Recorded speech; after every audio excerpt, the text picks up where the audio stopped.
Imagine you start to believe you're different. Not just unique, but chosen. You see signs everywhere. Random coincidences feel like secret messages. People tell you there's something special about you. A video says, if you're watching this, you're one of the chosen. It feels powerful, electrifying, almost sacred. Then slowly, without noticing, you begin to drift away from reality. Criticism feels like persecution. Boundaries feel like betrayal. Other people become background characters in your personal prophecy. You're no longer learning, you're proving. You're no longer listening, you're preaching. This is the chosen trap, a mental and spiritual illusion that can turn growth into grandiosity, faith into fanaticism, and calling into crushing pressure. In this video, we're going to expose that trap step by step and show how one underrated quality, humility, can protect you from being swallowed by your own sense of specialness. Stay with this, because it might save you years of confusion. In every tradition, spiritual, religious, even self-help, there's a dangerous undercurrent, the idea that a small group of people is secretly more important, more awakened, more chosen than everyone else. Sometimes it's wrapped in mysticism, sometimes in psychology, sometimes in conspiracy. But the emotional hook is always the same. You are not like them, you are special. If you've ever felt that pull, this video is for you.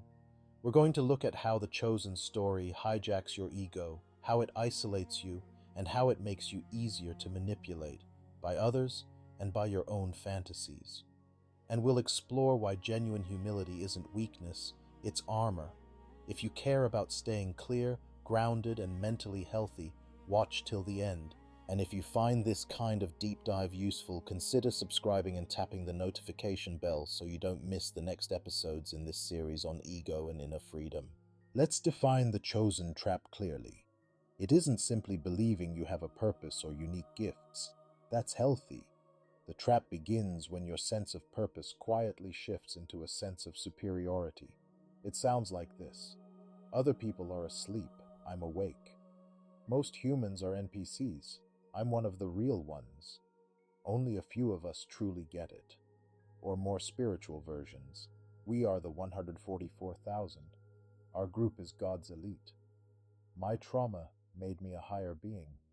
On the surface, it feels empowering, but underneath, it does three things.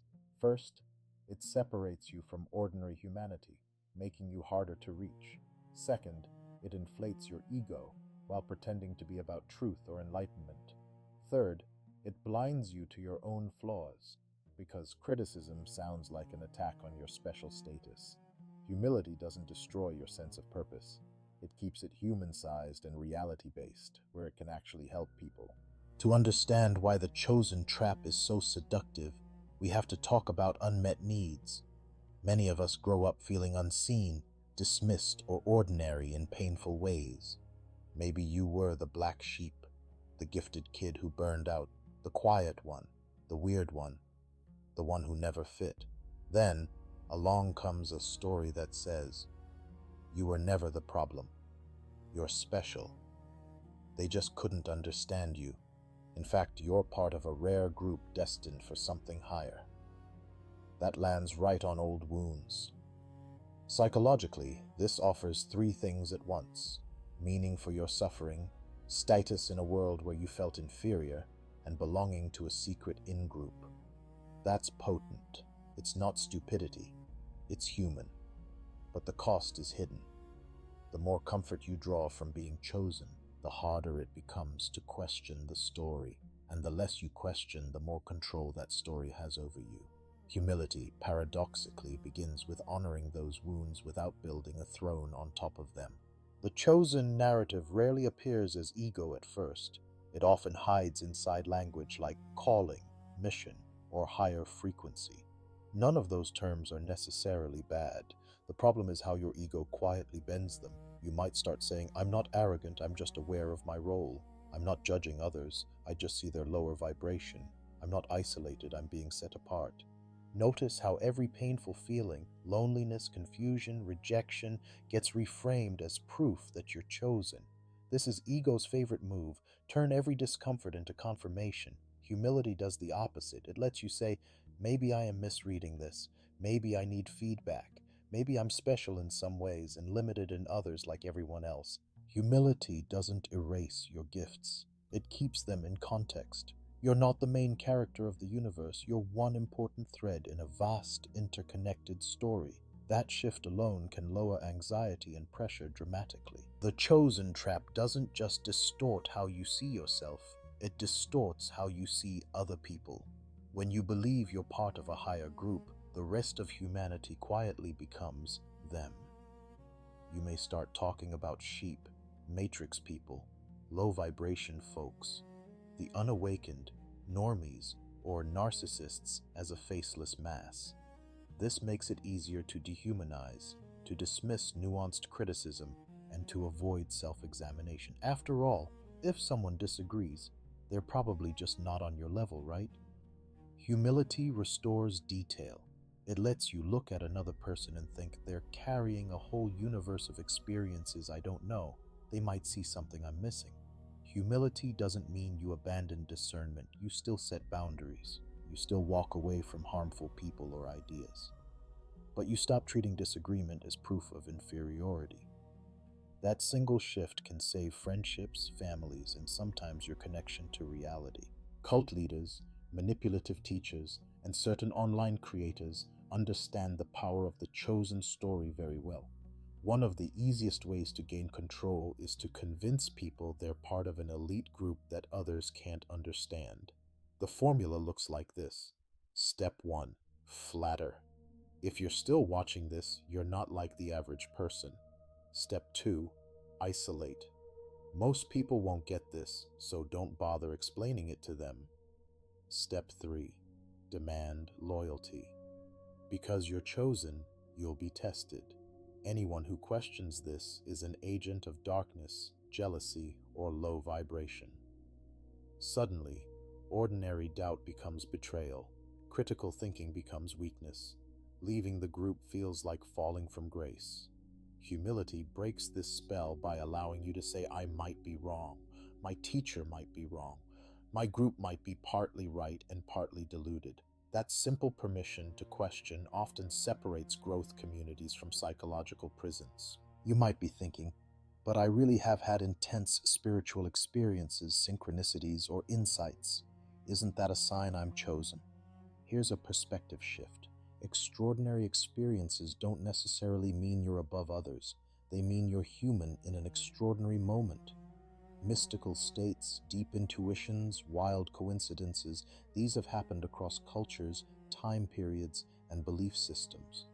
They're part of the shared human mystery. The ego wants to grab these moments and stamp them with proof that I'm special. Humility lets you hold them with awe instead of ownership. You can say, something beautiful happened. I'm grateful. I don't fully understand it. I won't build my whole identity on it.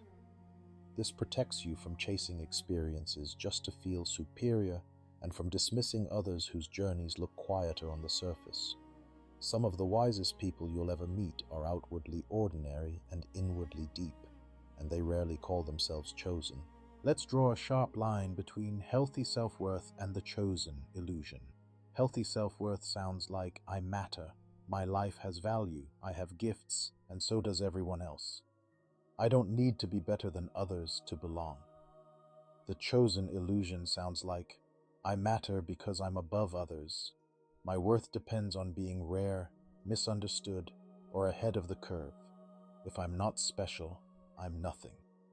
Notice the dependency. One is rooted in inherent dignity. The other is propped up by comparison. That's why the chosen narrative is so fragile. Anytime someone seems more gifted, more enlightened, more insightful, your sense of identity feels threatened. Humility stabilizes self-worth by shifting your center of gravity. You're valuable because you exist, because you can love, learn, and contribute, not because of secret status. From that place, you can develop your talents fiercely, even brilliantly, without needing the world to revolve around your storyline. Humility is often misunderstood as self-hatred, shrinking, or pretending you're average. That's not humility, that's insecurity with good PR. Real humility is clear-sightedness. It's seeing your strengths accurately, your weaknesses honestly, and your place in the human family realistically. Here's a simple working definition. Humility is the ability to stay small enough to learn and big enough to serve. Small enough to learn. You can say, I don't know, I was wrong, teach me, without collapsing. Big enough to serve. You don't hide your gifts out of fear. You use them, but you don't need them to make you superior. This is why humility is protective. When you're humble, manipulation has less to grab onto. Flattery doesn't intoxicate you as easily. Threats to your status don't control you as much, because your identity isn't built on being untouchably special. Humility doesn't dim your light. It keeps you from burning the house down with it. Let's get practical. How do you actually cultivate humility without sliding into self-erasure or constant doubt? Tool 1. Regularly expose yourself to people who are clearly better than you at specific things. Not to feel inferior, but to normalize not being the best. Take classes, ask questions, listen more than you speak. Tool 2. Practice the sentence, I might be wrong. Say it internally when you're absolutely sure. This doesn't mean you abandon conviction. It means you leave a door cracked open for reality to surprise you. Tool 3. Seek feedback from people who don't flatter you. Real friends, grounded mentors, therapists, or even thoughtful critics. Humility grows in the presence of honest mirrors. Tool 4. Spend time with children, elders, or nature. Anything that reminds you of your place in a bigger story. These habits don't cancel your sense of calling. They anchor it in sanity and shared humanity. Humility isn't just an inner attitude. It shows up in how you treat people, especially in conflict. When you're trapped in a chosen mindset, disagreement feels like an insult to your identity. You might respond with spiritual bypassing. You're just triggered, you're not ready for this truth. Or with cold superiority. Conversations become battles to prove your special insight. Humility, by contrast, stays curious. It allows you to say, I hear your perspective, here's mine. We might both be seeing part of the picture. You can stand firm on important values without needing to humiliate, convert, or pathologize the other person. This doesn't mean you tolerate abuse or nonsense. Humility includes the strength to walk away, but it refuses to make enemies into cartoon villains just to protect your own storyline. If your spirituality or philosophy makes you less able to respect ordinary people, that's not awakening, that's branding for your ego. Here's a subtle warning sign: the fear of being ordinary. If the idea of living a quiet, decent life, loving a few people well, doing your work, contributing locally, feels like failure, you may be addicted to specialness. The culture profits from this addiction. Algorithms push chosen one narratives because they generate clicks. Self-help and spiritual markets sell you identities: starseed, empath, sigma, guru, black pill prophet, anything but simply human. Humility invites a radical thought. What if being deeply human is already miraculous enough? What if the real flex is learning to be kind, present, and sane in a chaotic world? This doesn't erase big dreams. You can still write the book, start the movement, heal the collective. But you're no longer doing it to escape ordinariness. You're doing it as an expression of your humanity, not a justification for your existence. That shift removes a huge amount of pressure and makes your work more honest. Let's bring this together into a few clear takeaways. First, the chosen trap isn't about having a purpose. It's about tying your worth to superiority. Any belief system, spiritual, political, psychological, that tells you you're part of an elite above ordinary humanity is worth questioning. Second, the trap often hooks into past pain, feeling unseen, misunderstood, or powerless. Recognizing that vulnerability is the beginning of freedom. Third, humility is protection. It keeps you teachable, connected, and less vulnerable to flattery, manipulation, or self-delusion. It lets you admit, I don't know, without collapsing, and I was wrong, without losing your dignity. Fourth, Real greatness doesn't need the label chosen. It shows up as consistent kindness, responsibility, depth, and the courage to keep learning. If you remember nothing else, remember this: you can be profoundly important to the people around you without needing to be cosmically superior to them. If any part of this video stirred something in you, maybe a flash of recognition, discomfort, or relief, use that as an invitation, not a verdict. You're not bad for having fallen into the chosen story. In a world this chaotic and lonely, it's almost predictable. The real question is, what do you want now? If you choose humility, you're choosing reality over fantasy, connection over isolation, and growth over image. You're saying, I want to be fully human, not flawlessly special. That's a courageous move. Here's your next step.